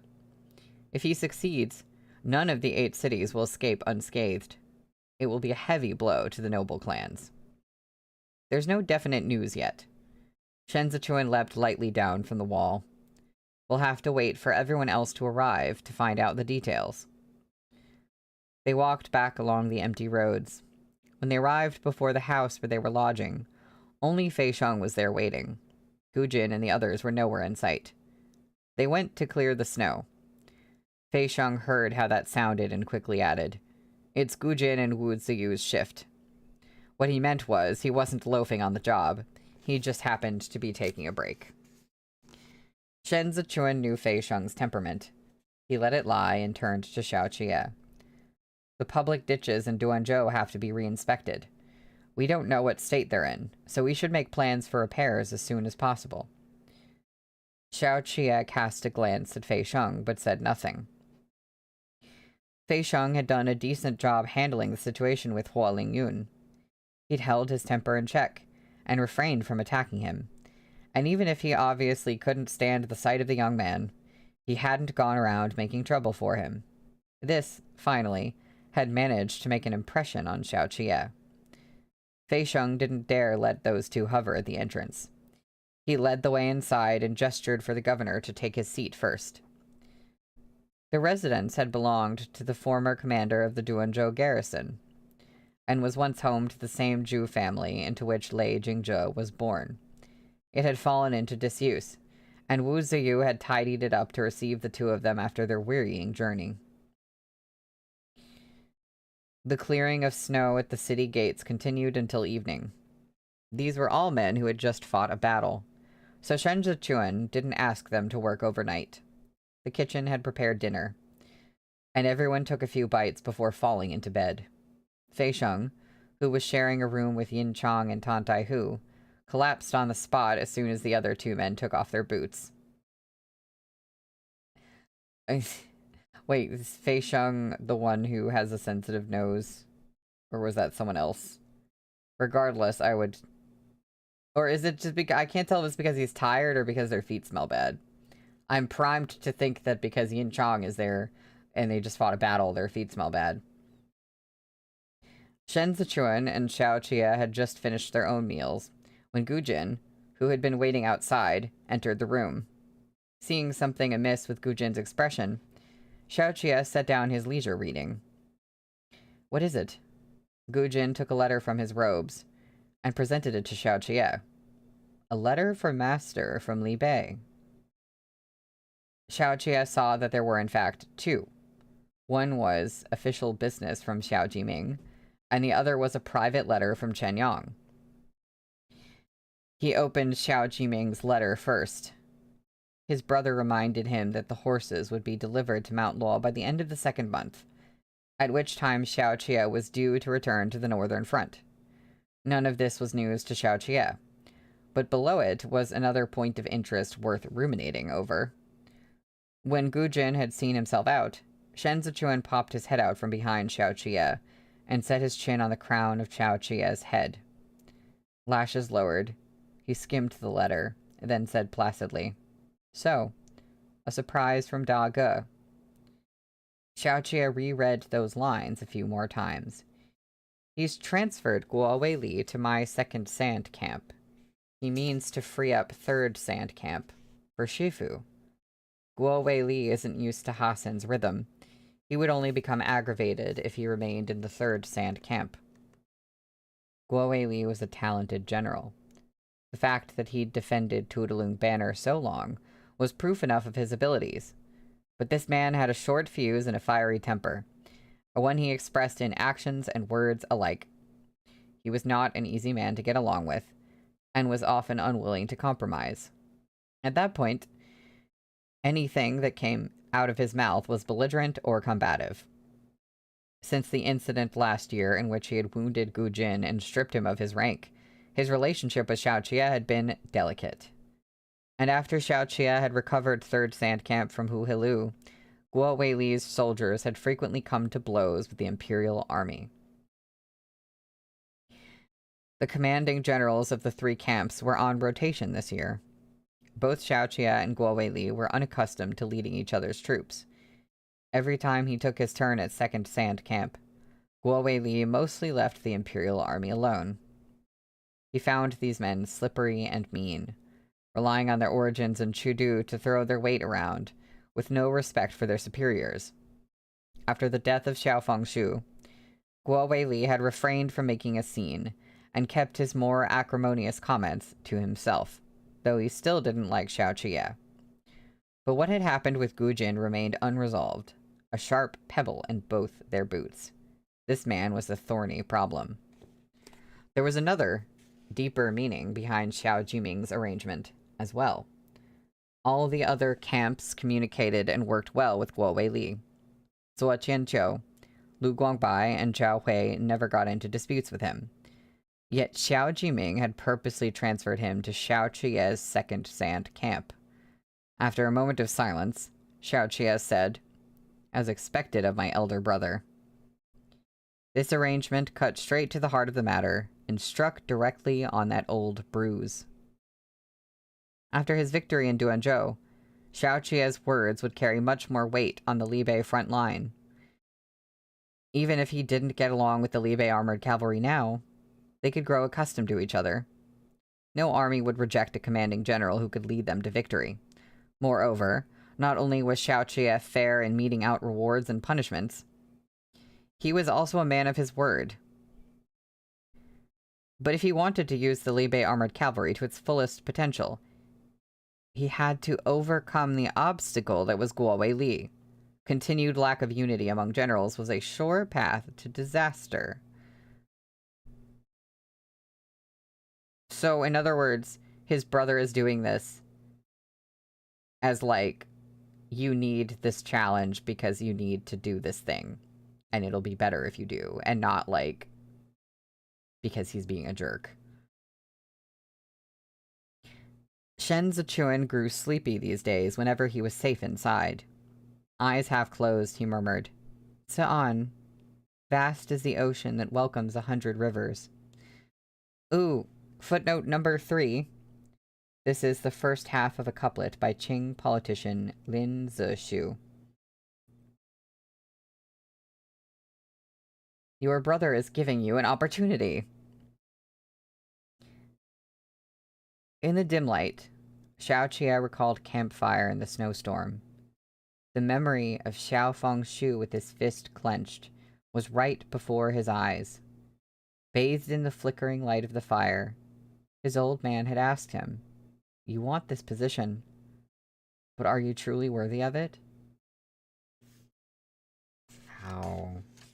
That is the end of the chapter. We have one more chapter today. We are on page 325 for chapter 215, which is called Iron Fingers.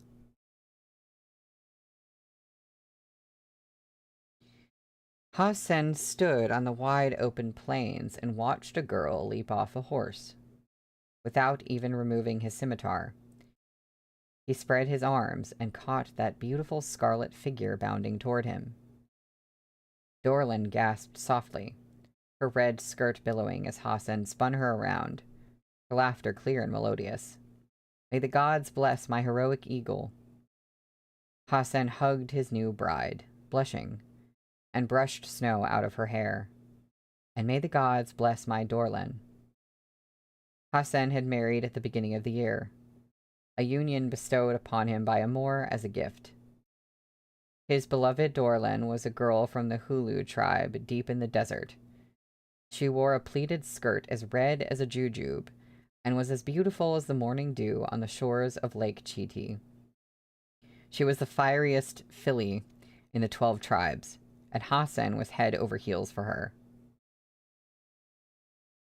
We have more of humanizing the Bian Sha, humanizing the enemy, which, when I started this book, I wasn't really sure if we were going to get that.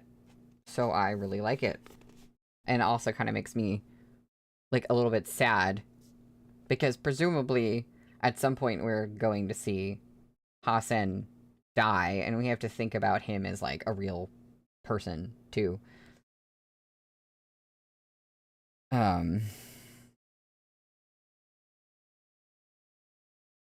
Dorlin scrutinized Hasen. Baim broke his promise to me. You've lost weight. Hasen laughed in spite of himself as he set her down. He can't always stay by my side. Then he should not have promised. Dorlin alighted on the ground and took Hasen's hand. I brought fresh goat's milk. It's too far for you to come all this way. Hasen's gaze never left Dorlin as she led him along. Let Sagen come along next time. Hasen had rested a mere 2 days after his marriage, before returning to the battlefield. Dorlin hardly ever got to see him. She had taken advantage of a supply run to meet him here. She happily showed Hasen the food she had brought, and Hasen wolfed down the flatbread she'd made. I like coming. I want to see you. Dorlin sat on a sack of provisions and watched Hasen eat. I miss you like the morning dew misses the sun. Will you come home when the snow melts? Hasen took a sip of the ice-cold milk and met Dorlin's gaze. Her eyes were a startling green. Each time Hasen looked into them, it was like gazing into the clear, shimmering waters of Lake Chidi. They reminded him of everything that was wonderful, and when she turned them on him as she did now, it was impossible to say no to her. He caressed Dorlin's cheek. If the war ends... You avenged Gegenhas. Gegenhas was... every time... I know I'm saying these names wrong. Gegenhas was Dorlin's elder brother, as well as Hasen's brother-in-arms, whom Xiao Fengshu had killed. Father is grateful to you. You are truly our hero. You're not only the Esuhuri of the Hanma tribe, but also the Esuhuri of the Hulu tribe. Dorlin cupped his face. The heroic eagle shall fly across the Hongyan Mountains. I'll always be waiting for you at Lake Chiti. Coming from Dorlin's lips, the words heroic eagle sounded more like a term of endearment. In the entire desert, only she and Hasen's mother spoke to him like this, and it made his cheeks color. The wind on the plains was frigid. Hasen finished his milk and brought Dorlin back to the camp. A fire was lit in their tent, and it was here Dorlin steeped milk tea for Hasen. Not the milk tea, literally. Not the milk tea. I actually, even though I don't know how to pronounce the names, it would be nice if there was some sort of guide somewhere on the pronunciation, or what language this would be most comparable to, or something, just because I'm interested in things like that. But I'm actually glad that they don't just, like, spell it in the pinyin, like maybe they did in the fan TL, because it's like, no, this is not a Chinese name, it's different, and it kind of is an indicator of that. So I don't know, I appreciate that.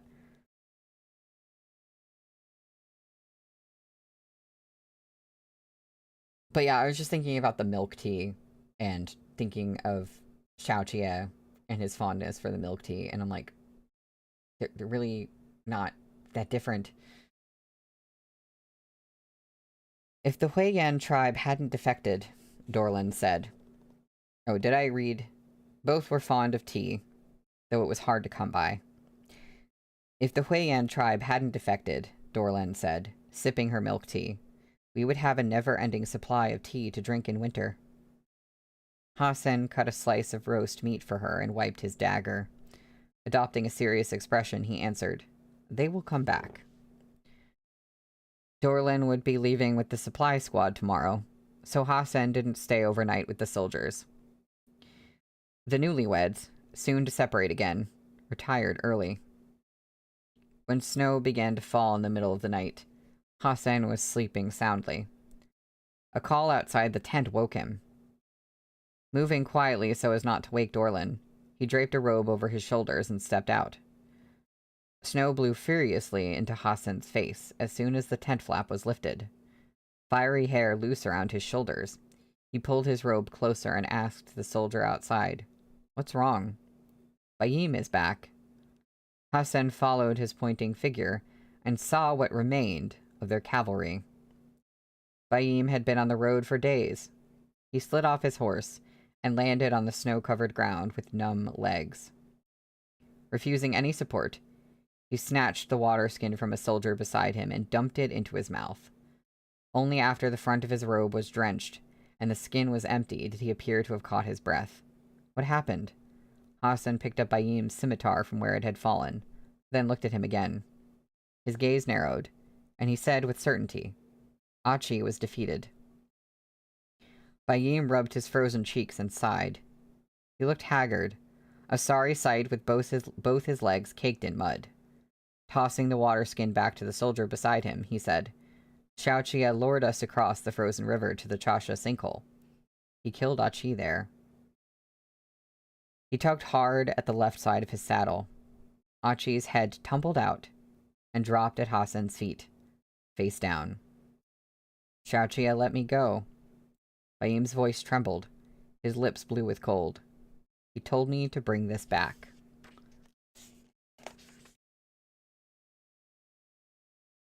What's the, Oh, Vase. That's the plot of your Viking story. Like, I really want to read your Viking story.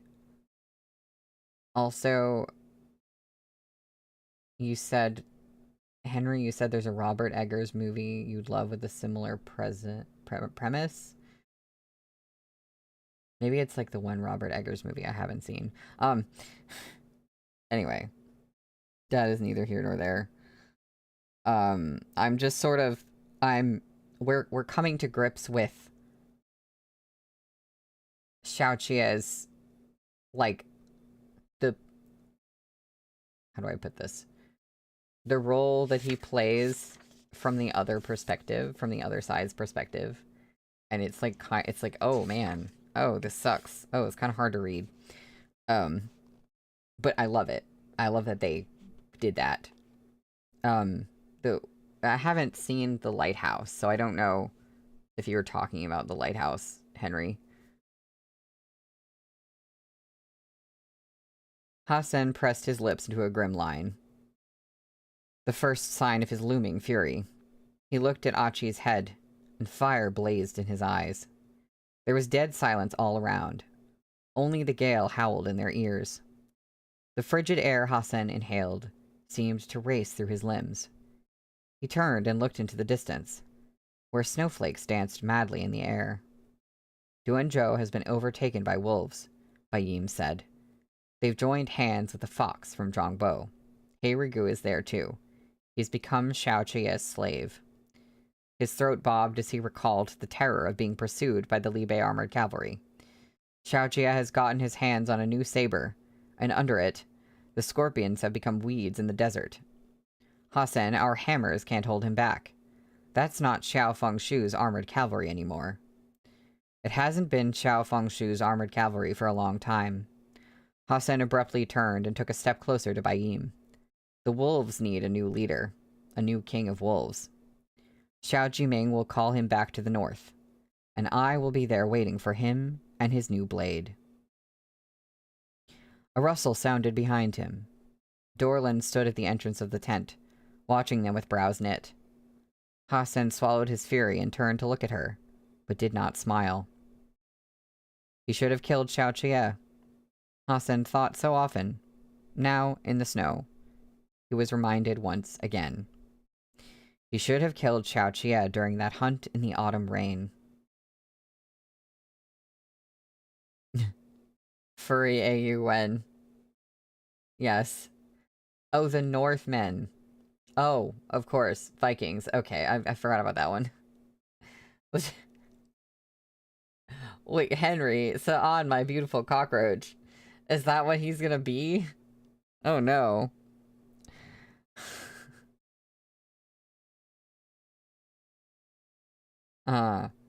Remember how Xiaoqia could have killed you too the last time? I think he already paid you back for that.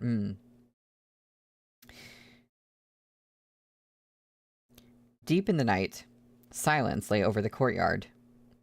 Xiaoqia had finished washing and was picking through a small box full of pearls and gems by candlelight. Shen Zichuan's folding fan lay on the table. Its owner was still soaking in the bath. The horses will arrive at Mount Lo in a few days. Xiaoqia picked up the red agate he had left inside yesterday and called to Shen Zichuan through the screen. Will you go with me for a look? The past few days had exhausted Shen Zichuan. Although he hadn't fallen sick, he also hadn't touched Avalanche once. Sinking deeper in the water, he said, I'll come. It's also more convenient for you to return to Li Bei from there. Time was passing too quickly. Shen Zichuan had merely met with the few people here in Duanzhou to speak of all that needed doing. Yet it was already the end of the second month. Tilting his head back, he closed his eyes in contemplation. The arch of his neck was beautiful under the dim light filtering through the screen, smooth and luminous.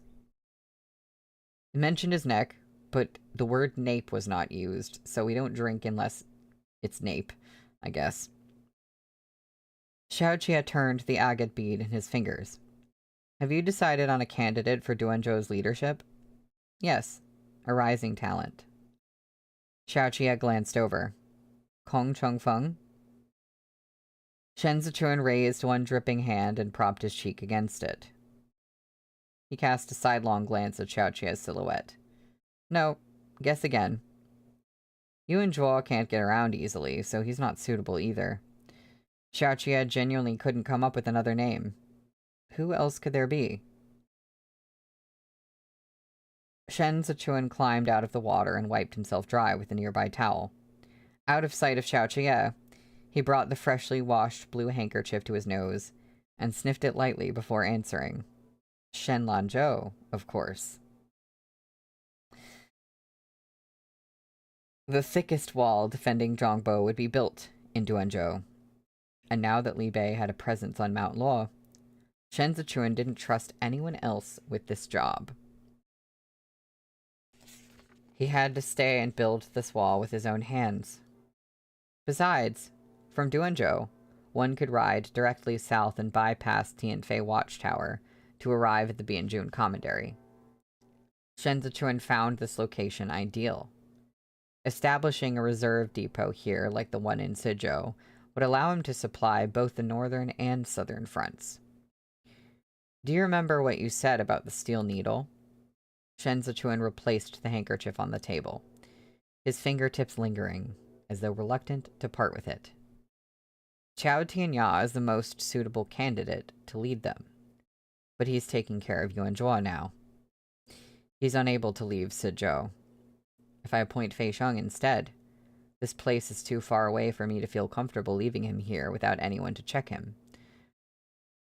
This so-called steel needle was the light cavalry Shen Zichuan had dreamed of, one that could be deployed along the banks of the Chasha River as Shen Zichuan's eyes and ears, and make its home in Duanzhou, the central hub of the northern and southern frontiers. The leader of such a force in a place like this would become a key official overseeing both civil and military affairs. On top of that, once trade from the Yan clan made its way here after spring, money would flow freely in and out of the city. And Yan Heru was far from an honest man. Shen Zichuan couldn't find any particular fault with Fei Sheng, but he questioned how long Fei Sheng's loyalty would endure. He couldn't gamble at all based only on their current master-servant relationship. Perhaps he would be fine for a year or two. But once Fei Sheng was stationed here a while and got a taste of the benefits that came with the position, with Shen Zichuan's steel needle in his hands, and Yan Heru on the sidelines buttering him up, how much of today's sentiment, developed in the course of their shared tribulations, would remain? At that point, Shen Zichuan would no longer be the only thing Fei Sheng had to fall back on. A single wayward thought would spell danger. Power was something that could not be bestowed on its own. Qi Huilian had warned Shen Zichuan about this long ago. The cornerstone of governance was checks and balances. Leading a group of outstanding men meant gazing down at the whole field from a bird's eye view. One should never let personal bias dictate one's actions. He had placed Hualing Yun in the embroidered uniform guard, precisely to fill the role vacated by Chao Tianya. This new young man posed a threat to Fei Sheng. His presence would force Fei Sheng to tread carefully. Yao Wenyu, thinking along the same lines, had suggested this as a means to push Chao Tianya back into the game. He was reminding Shen Zichuan, who was short-handed, that Chao Tianya was indispensable. If Fei Sheng wished to advance, Shen Zichuan would have to maintain this careful balance. Every time Fei Sheng rose up the ranks, Chao Tianya should also be discreetly promoted in the same manner. He was the chain that held Fei Sheng in check. Shen Zichuan could never allow Fei Sheng to surpass Chao Tianya and stand on his own. Fei Sheng had once told Chao Tianya that in Shen Zichuan's eyes, Chao Tianya was the most suitable man to command the light cavalry in Duanzhou. These two understood each other well. Chao Tianya was a sentimental man who valued relationships. This was his strength, but also his weakness. Shen Zichuan slipped into his robe and stepped out from behind the screen. Xiaoqie sat at the edge of the desk, with his long legs stretched out in front of him. Long legs mentioned. Hearing the soft pad of footsteps, he hid the round agate bead in his fist and looked at Shen Zichuan. In that case, I have something to tell you.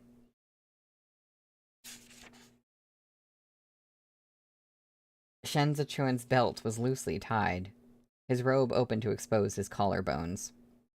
When he stepped onto the rug, it tickled the soles of his feet. He sipped his tea and nodded for Xiaoqie to go on. I'm sending the Biansha ponies we seized to Mount Loa as well. You want a light cavalry, so you should give them a try.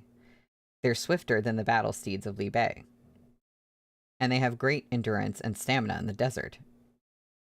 Shen Zichuan held the teacup in both hands and thought for a moment. Li Bei can't use these ponies anyway. Our horses are born and bred at the foot of the Hongyan Mountains, specifically for the armored cavalry. It took generations to produce mounts that can bear the weight of heavy armor.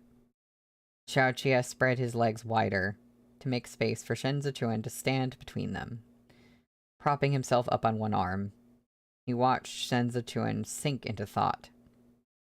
Let Fei Sheng take a look at the Biansha ponies before we leave, Shen Zichuan said. We can use the riding track Achi left. That's my riding track. Xiaoqie took Shen Zichuan's chin between his fingers and pulled him closer. When will you give me Shen Lanzhou? Under the force of this grip, Shen Zichuan remembered Xiaoqie's ironclad fingers from the other day, as well as the cool, solid touch of metal caressing his nape. We drink to that word. Henry, why does she not sexualize his thighs? I bet they're massive.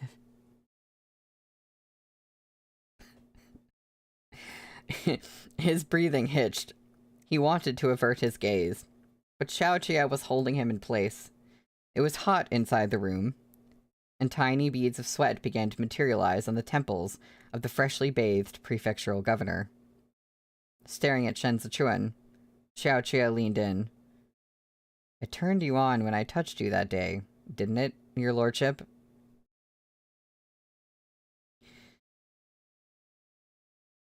That's the end of the chapter.